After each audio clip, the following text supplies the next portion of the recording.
Well, hello there. How is everyone? You amazing, beautiful, wonderful people. It's Sunday, baby. It's Sunday. We've got one day left before we head into that miserable Monday. All back to work, back to the normality of the humdrum life. I know, but it's Sunday, so let's forget about that for now. You look absolutely amazing, by the way, so you must have had a good weekend so far, and let's hope it continues for the next few hours, eh? Anyway, I've got two things to talk about in this video here. The first one, before we get into Brian Entin and his interview with specialists and basically going over the Cy Ray situation as he appeared as an expert witness in the Brian Kohberger hearing recently. But first of all, I just want to address it because this seems to keep coming up, and it's annoying the shit out of me. Right?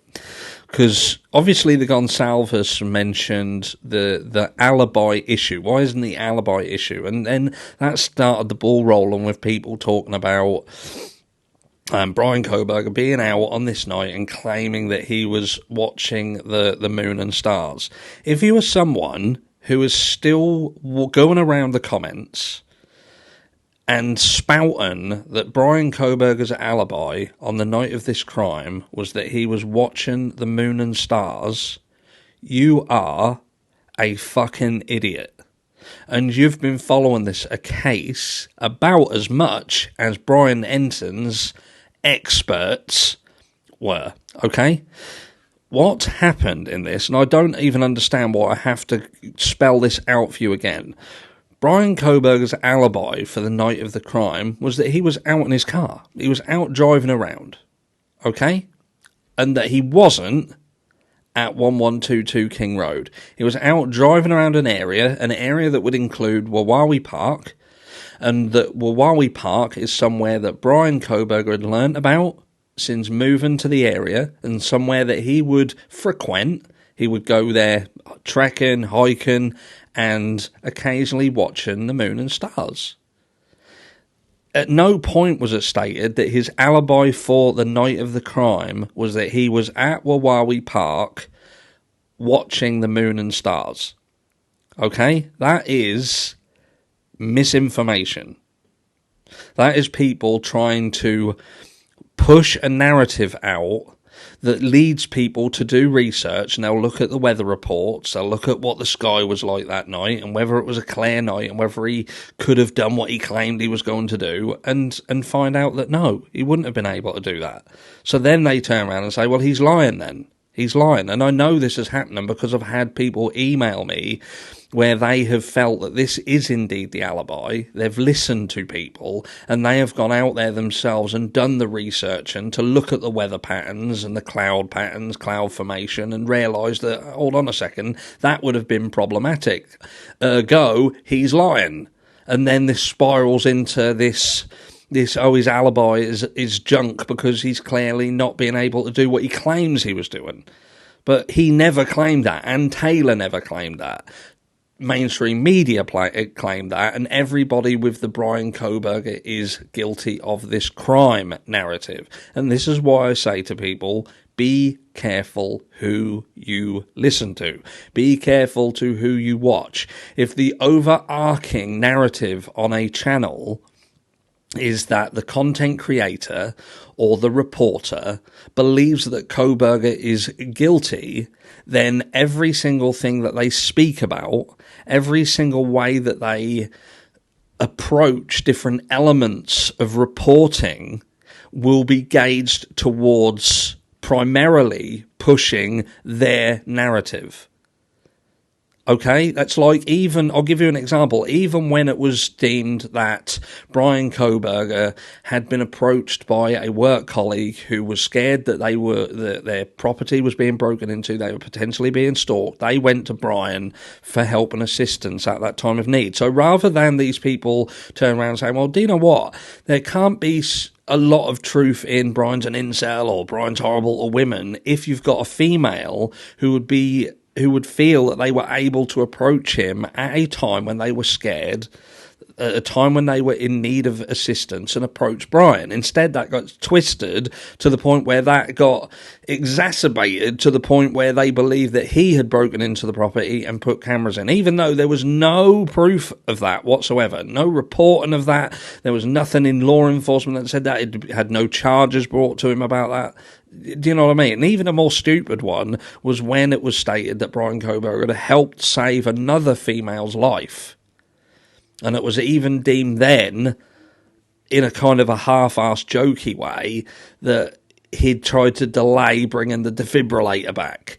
So, you know, the person would have potentially died, and he was more angled and pushed into helping rather than wanting to help. That's what you're getting, and this is what I mean by controlled narrative, which leads me nicely on to Brian Entin, which Brian Entin, look, he does a lot of reporting. I don't know how, because he looks like he's only about 7, but he does a lot of reporting, and most recently he brought 2 experts onto his panel to discuss Ray being an expert witness in the last hearing.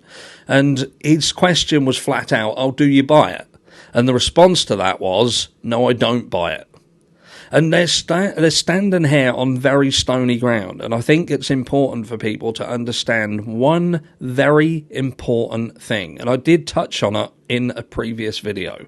And that is that Ray generally works for the prosecution, not defence. In fact, this case with Brian Koberger is the first time that he has ever worked for the defence. And Ray has also stated within that he reserves the right to change his opinion should the evidence be completed and everything that they receive, once the issues are remedied, if that then shows what they claim. What Ray is stating is what he has seen of the information that has been handed across is either incomplete, inaccurate, or contains information that should not be able to be or cannot be obtained with other elements missing that they claim are missing.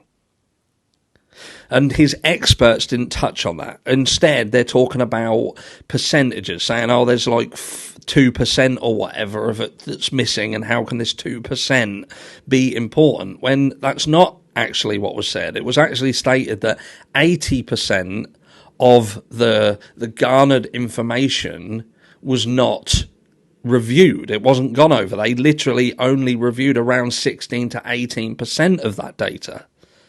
And then they extrapolated from that extremely small proportion of work and then gave a result. And what we're saying at this stage is it's highly likely that from that extrapolation, that can be manipulated to go in favour of the prosecution. When in fact, when you start looking at the broader picture and you start bringing this other percentage into the equation, that bigger picture then starts to fall towards benefiting the defence. So then the question is asked is, was this 20, this other 80%, was that purposefully withheld because they knew that the more of the overall picture they added it into the pot, the less that looked like how the prosecution wanted it to look. And it started to water down the strength of what they were trying to show. And what Ray is saying is, that's how it looks. That may not be how it is, because there's a lot of stuff that doesn't make sense, because it's like when you're doing a sum and you're giving someone a result, but you don't show how you got there. Does that make sense? And the answer leaves too much to interpretation. And people are allowing that and ignoring that, saying, well, that's okay. We're happy that they've just got the result. And this is what we talk about when we say justice should be about true justice, proper justice, and the person who did this crime being being caught, going through the process and being punished for it. This is an element of a bigger picture whereby would you be happy if someone went through the entire process, but the main factors of it were removed and you just got given an outcome? You didn't see the court trial, you didn't hear from the jury, you didn't see the evidence, you just got that, look, this person did it, trust us, and we're just right. And that's almost what this little element of it is. There is being offered this piece of information saying this is what we believe happened, but they're not showing all they're working out. And you've got a specialist who's coming in and saying, but you can't get to that without this, and this, and this, and this is missing. And when I do this, and this, based on what I have, it doesn't give that result.